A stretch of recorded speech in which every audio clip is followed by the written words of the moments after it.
नमस्कार। कर्नाटक विधानसभा चुनाव पर 8 बड़ी एजेंसियों के ओपिनियन पोल सामने आ चुके हैं। आखिर वोटिंग के ठीक पहले जो सर्वे के आंकड़े हैं उस हिसाब से यहां पर किसकी सरकार बन सकती है, क्योंकि इस बार सबसे बड़े उलटफेर की संभावना लगाई जा रही है और सर्वे ने काफी चौंकाने वाले आंकड़े सामने आ रहे हैं। एक एक सीट के यहां पर चुनावी विश्लेषण सामने आ चुका है। आखिर 224 सीटों पर जो सर्वे है उस हिसाब से काफी खलबली देखने को मिल सकती है। तो वोटिंग 10 मई को होने जा रही है, उससे पहले 8 बड़ी एजेंसियों के हिसाब से कर्नाटक में किसकी सरकार बनेगी, क्योंकि कर्नाटक में हर 5 साल में सत्ता बदलती रही है। जहां 2018 में बीजेपी 104 सीटें, कांग्रेस 80, जेडीएस 37 और अन्य की बात की जाए तो 3 सीटों पर जीत मिली थी। लेकिन इस बार काफी चौंकाने वाले आंकड़े सामने आ चुके हैं। इस बार बड़े बड़े चुनावी वादे और चुनावी जनसभा देखने को मिल रहे हैं। यहां प्रधानमंत्री Modi ji mega road show के द्वारा क्या आखिरी वक्त में बड़ा उलटफेर कर्नाटक में करने जा रहे हैं, जिस कार के चुनावी अब आंकड़े बनते नजर आ रहे हैं। यानी चुनावी जो जनसभा है उसके बाद के सर्वे के आंकड़े काफी चौंकाने वाले हैं, क्योंकि दक्षिण भारत में बीजेपी चाहेगी कि कर्नाटक में उनकी सरकार बरकरार रहे और इसलिए बीजेपी की तरफ से बड़े बड़े दिग्गज नेता चुनावी मैदान में है। अमित शाह जी, राजनाथ सिंह जी या जेपी नड्डा जी हो या फिर बड़े बड़े दिग्गज नेता जो केंद्रीय मंत्री हैं,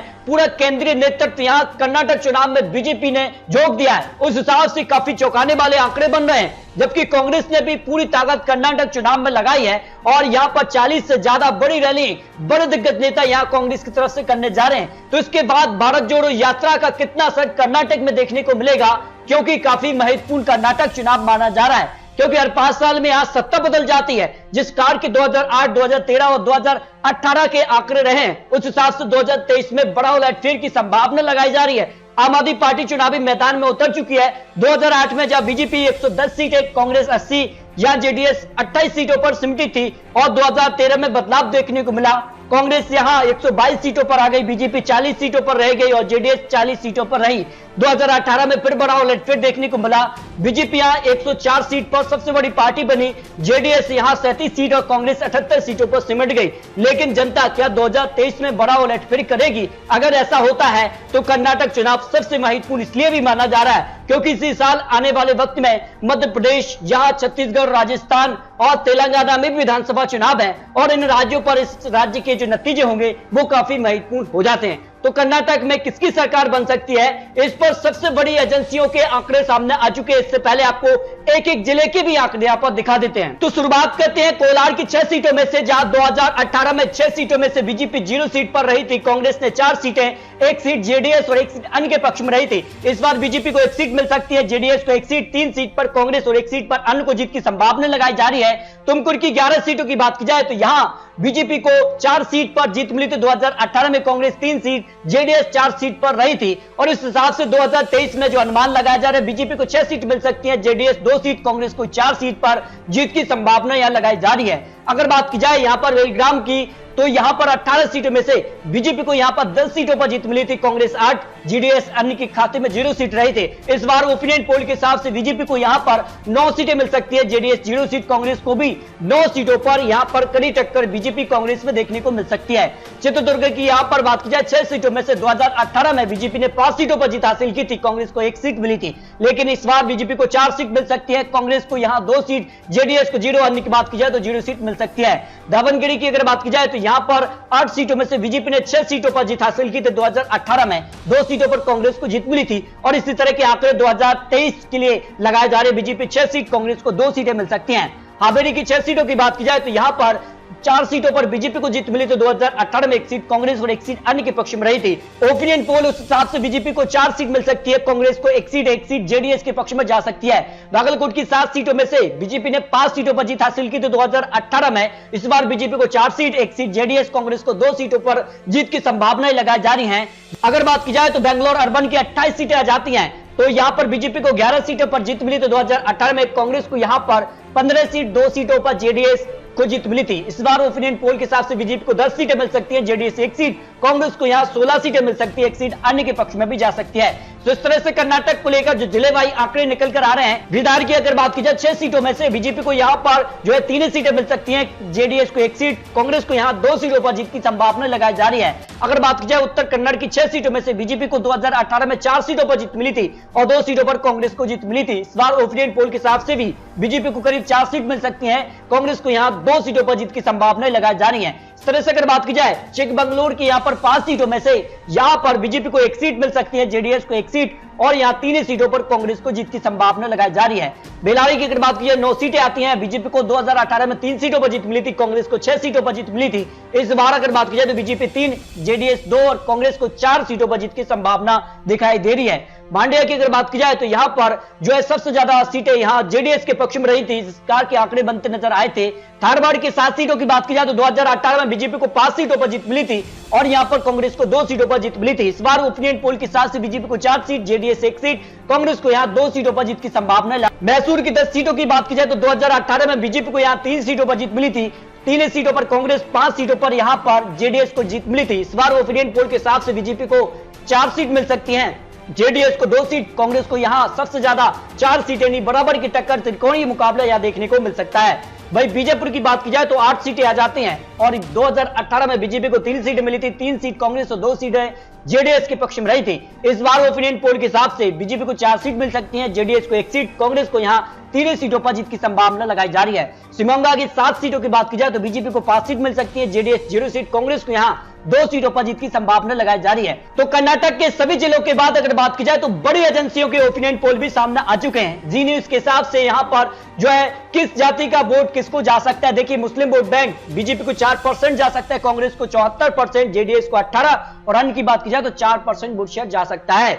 अब अगर बात की जाए दलित वोट किसे जा सकता है, इस पर देखिए यहां पर जो है जी न्यूज के ओपिनियन पोल के हिसाब से यहां पर 40% वोट शेयर बीजेपी के पक्ष में, कांग्रेस को 42%, जेडीएस को 16%, अन्य की बात की जाए तो 2% वोट शेयर जा सकता है। अब देखिए आदिवासी वोट को लेकर जो ओपिनियन पोल है उसमें बीजेपी को 44% वोट शेयर जा सकता है, कांग्रेस को 43%, जेडीएस को 12% और अन्य की बात की जाए तो 1% वोट शेयर जा सकता है।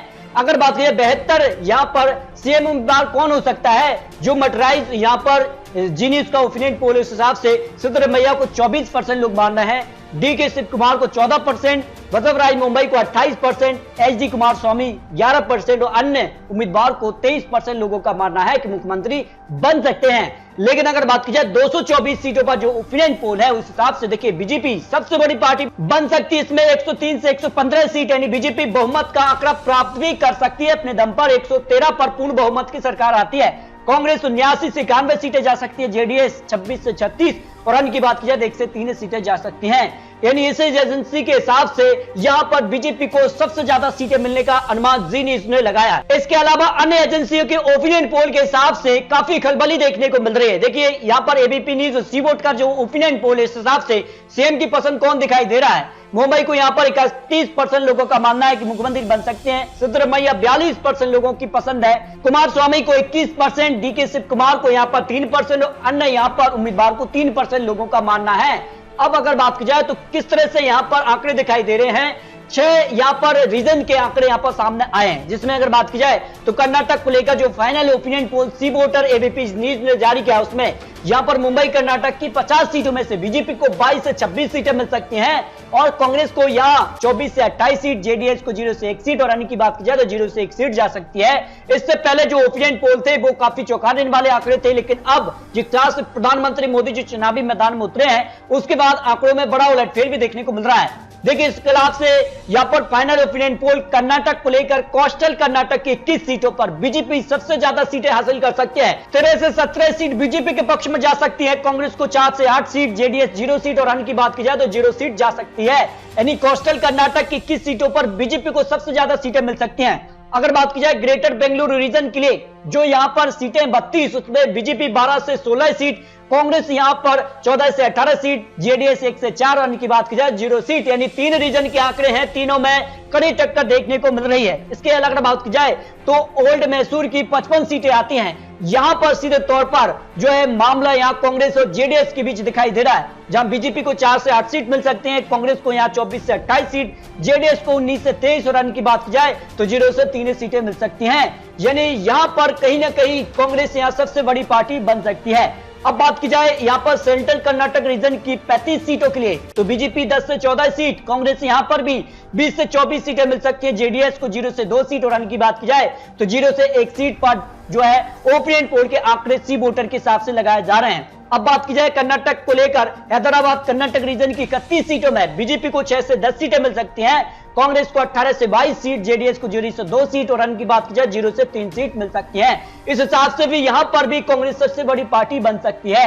अब सी वोटर का जो फाइनल ओपिनियन पोल 224 सीटों पर है, उसके आंकड़े बीजेपी के लिए 73 से 85 सीटें मिल सकती हैं। वहीं कांग्रेस को 110 से 122 सीट मिल सकती हैं, जेडीएस को 21 से 29 सीट और अन्य की बात की जाए 0 से 2 से 6 सीटें जा सकती। कर्नाटक को लेकर जो ओपिनियन पोल है उस हिसाब से यहां पर कांग्रेस सबसे बड़ी पार्टी बन सकती है। बहुमत का आंकड़ा कांग्रेस को मिल भी सकता है, जो 113 का आंकड़ा दिखाई दे रहा है, लेकिन माना यह जा रहा है कि जेडीएस किंग मेकर की भूमिका में आ सकती है, जिस कार के आंकड़े बन रहे हैं, क्योंकि इस बार कांग्रेस जेडीएस अलग अलग चुनावी मैदान में उतर चुकी है। इसके अलावा अन्य एजेंसी के ओपिनियन पोल के हिसाब से टाइम्स नाउ का जो opinion poll latest opinion poll है, इसमें देखिए 2018 में 80 सीटों के मुकाबले कांग्रेस को जबरदस्त फायदा हो रहा है।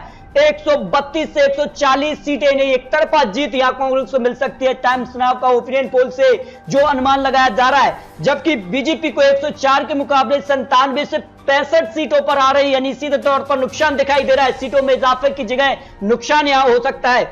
जेडीएस 37 से घटकर 19 से 25 सीट और अन्य की बात की जाए तो 3 से घटकर यहां 1 से 5 सीट पर आ सकती है। इस तरह से कांग्रेस को पूर्ण बहुमत की सरकार टाइम्स नाउ के हिसाब से मिल सकती है। इसके अलावा अगर बात की जाए तो यहां टीवी9 कनाडा के हिसाब से ओपिनियन पोल जो लगाया जा रहा है, उस हिसाब से बीजेपी को 105 से 110 सीटें मिल सकती हैं, कांग्रेस यहां 90 से 97 सीटें जा सकती है, जेडीएस 19 से 22 सीट और अन्य की बात की जाए तो 0 से 5 सीट जा सकते हैं। इस एजेंसी के हिसाब से बीजेपी यहां सबसे बड़ी पार्टी बन रही है, लेकिन बहुमत के पीछे दिखाई दे रही है। जो बहुमत का आंकड़ा 113 सीट है उसके पीछे दिखाई दे रही है, लेकिन कांग्रेस और बीजेपी में यहां कड़ी टक्कर। इसके अलावा भी अगर बात की जाए तो 224 सीटों पर जो ओपिनियन पोल है उसमें बीजेपी 75 से 80 सीट, कांग्रेस 120 से 130 सीटें मिल सकती हैं, जेडीएस को 10 से 12 सीट और अन्य की बात की जाए तो 0-2 सीट मिल सकती हैं। इस एजेंसी के हिसाब से भी यहां पर कांग्रेस को सबसे ज्यादा सीटें मिल सकती हैं। अगर बात की जाए तो यहां पर जो है कांग्रेस को लेकर ओपिनियन पोल जो आ रहा है उसमें सी वोटर और यहां पर मैट्रिक्स के कंपैरिजन में यहां कांग्रेस काफी आगे दिखाई दे रही है। कांग्रेस को यहां 115 से 127 सीटें मिल सकती हैं, तो मैट्रिक्स के हिसाब से 88 से 98 सीट। बीजेपी के लिए यहां पर 68 से 80 सीट, 96 से 106 सीटें यहां पर बीजेपी को मिल सकती हैं, यानी यहां पर भी कड़ी टक्कर देखने को मिल सकती है। अगर एवरेज आंकड़े की बात की जाए पोल्स ऑफ पोल्स के हिसाब से, तो फिर कांग्रेस को यहां पर 100 से 108 सीट यानी बहुमत के पीछे दिखाई दे रही है। बहुमत का आंकड़ा 113 सीट है, उसके करीब यहां कांग्रेस पहुंच सकती है, लेकिन बहुमत को यहां पर कड़ी टक्कर देखने को मिल रही है। यहां पर बीजेपी 81 से 89 सीट और जेडीएस 27 से 35 सीट और अन्य की बात की जाए 1 से 3 सीटें जा सकती हैं। यानी इस हिसाब से अगर आंकड़ों की बात की जाए तो फिर काफी खलबली यहां देखने को मिल सकती है। कांग्रेस बीजेपी में कड़ी टक्कर के बीच किसकी सरकार बनेगी, लेकिन कर्नाटक में अगर किसी को बहुमत नहीं मिलता है तो त्रिशंकु सरकार के चांसेस सबसे ज्यादा दिखाई देते हैं। उस हिसाब से देखी जाए तो बीजेपी को विपक्ष में बैठना चाहिए, 26% लोग मान रहे हैं, जबकि बीजेपी जेडीएस को हाथ मिलाना चाहिए, 20% लोगों का मानना है।